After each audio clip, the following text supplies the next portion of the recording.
Right, hey everyone, and welcome back to the channel. If you're new, my name is Ben and I am a runner who is documenting what I do to help optimize performance and trying to set some big goals, and it would be awesome if you could follow along. So what I'm showing you here is what I do every morning before I run.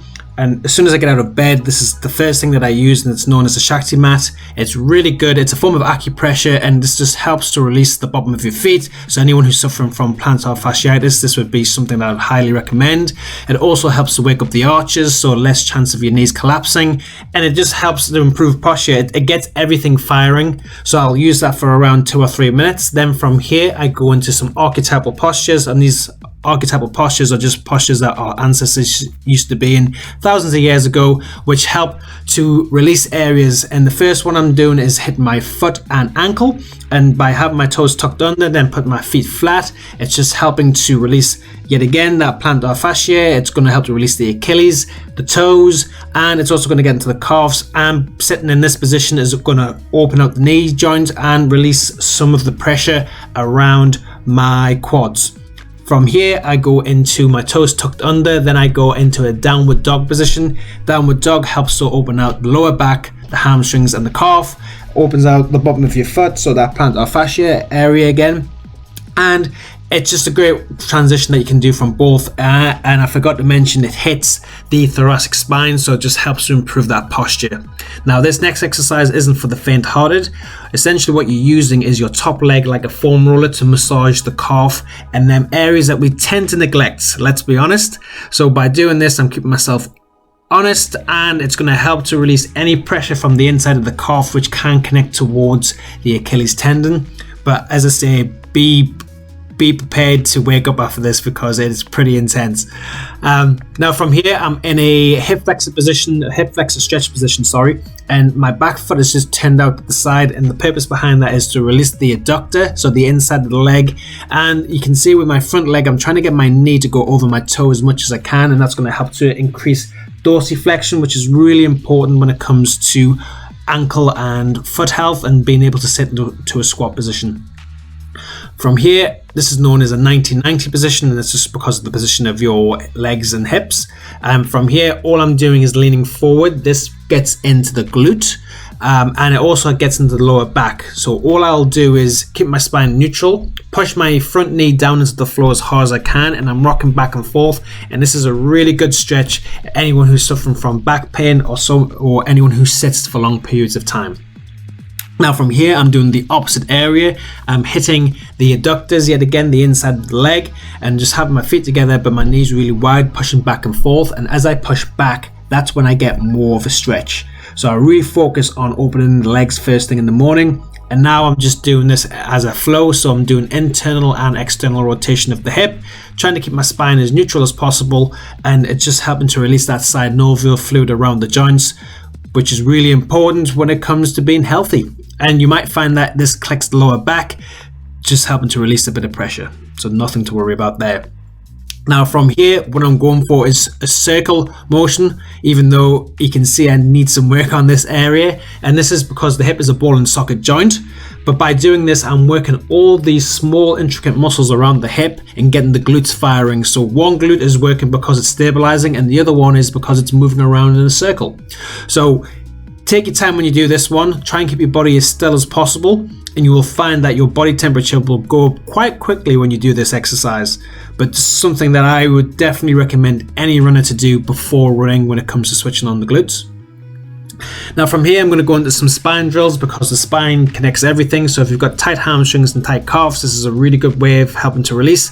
And your spine takes a lot of work. Basically it's designed to take pressure, so it's nice to actually release that pressure from time to time.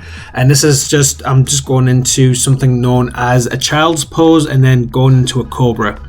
So I'll just do 10 reps of this, and you can see I'm just gently rocking my hips from side to side, and this is just to help to release any tightness within that area. And it's also going to help to release my lats and open up my shoulders as well, and open that thoracic spine. So definitely an exercise. If you're struggling with time, I would look to probably do this more than some of the other exercises I've showed you so far.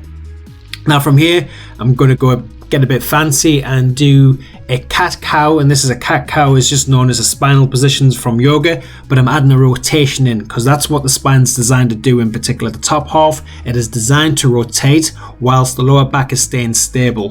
What I tend to see now is people's lower back are moving too much and their top half of the back isn't moving enough. So this is a really good way to help reset that. Now from here, I'm going into probably one of my other favorite exercises, which is a hip raise with a rotation. So this works pretty much the full body. It's getting the glutes, hamstrings firing. It's a strength exercise, but it's also a mobility exercise with the flexibility from twisting from side to side. So I would do 10 reps on each side of that, and then from here I would go into spinal rolls. Really good to help to release any pressure, especially in that lower back, and keeping your feet nice and wide as you reach forward. It's going to stretch the adductors out. Now from here I'm doing something known as the scorpion, and this is just to help to open up the hip but get the spine moving as well. And all I do from here is I get my left foot to come over across the opposite side, and I'm twisting and opening out the chest at the same time. Now this last kind of drill is quite an intense one, and yet again, if you don't have much time, I would recommend doing this. So all I'm doing is lifting my left foot towards my left hand. Let's just say from here I lift my left hand up into the air, which is going to open up the spine, and then I twist my back foot and sit towards that back leg. So it's kind of like a one-legged squat, but it's going to help to open out the adductors. So this is helping to release a whole host of different areas. Very easy to do, and it gets the heart rate up as well. From here, stand up and start doing some bouncing drills just to get ready for running. Running is really a bouncing sport, you know, it's all about rhythm. So this is a really good way to help kind of get that going first thing in the morning. And then from here, I'm also trying to work on my stabilizers. So as I mentioned before, running is one leg on another, and if you're not stable on one leg, that is a recipe for disaster when it comes to injuries. So from doing this, you're going to help to wake up the medial arch, or the arch on the inside of your foot. Your glutes should be firing as well, and you'll find that your balance will improve by doing more balance work. It's a form of strength training which is often overlooked by runners. Now from here, I'm just doing some walking drills. The first one is I'm on my toes, walking forward and back, and then I switch onto my heels and then on the insides and outsides of my feet.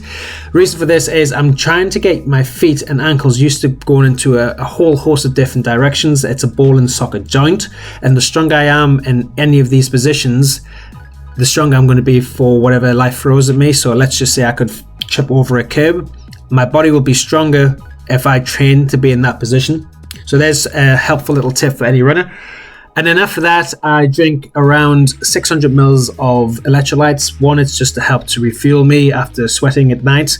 And it's also going to help me go to the toilet. And it's helping me replenish all the minerals that I have lost as well. And I'll sit on my knees with my toes tucked under. Yet again, just helping to release the bottom of my feet. And then from there, I'm going to go into some core drills. So just really important to make sure you're strong through the core. And you can see all I'm doing here is just lifting my knees towards my chest in a press up position. Then from there, without any rest, I switch from one position to the other. So now I'm in a side plank rotation position. So just reaching up towards the ceiling, squeezing my glutes, and I'm really feeling this in the side of me. From here, I've got my hands behind me and I'm lifting one leg up towards my chest. That's really getting into that posterior chain, the glutes, the hamstrings, and also in between my shoulder blades. And then from here, I do the other side of the internal and external oblique twists. So it's just helping to strengthen that area and make it nice and stabilized for when I'm running. And then after that, that's pretty much it. So a very quick routine. And I'll get my shoes and socks on, and I'm just showing you the shoes that I've been using at the minute, which I do like. They are the New Balance 1080 version 11. But that would be it. So if this is something that you liked, please like, comment, subscribe. I'm here to show you what I do and help other people, and it would be awesome if you guys let me know what you want me to focus on. So apart from that, give the routine a go, let me know how it goes, and I will see you again in the next video.